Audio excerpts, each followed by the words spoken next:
Now, what would you guys do if it pops to the upside and holds? If you have not got into a trade yet, what would be a good thing that you could possibly do if it breaks VWAP to the upside and holds, scalpers? What would be something good? Call with a stop just below VWAP. There you go. Position size wins the day, right? If and only if it breaks and holds.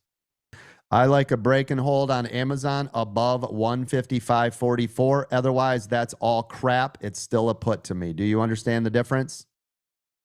And there it goes. Yep. Look at that. Huh? Who made money on that? Talk to me. I did, Coach. Thank I you. did, Coach. Thank you. Move your stops up, right? If you bought puts right here, move your stop up. Why? Because it doesn't mean it's going to continue to run. You've already got into the green. Move your stop to lock in your profits. Make sense? Okay, because we do want it to knife drop, which would be great. And then you don't have to touch the stop, but you want to make sure on the trade of VWAP to the downside, you scoot the stop up. So no matter what, you're in a green.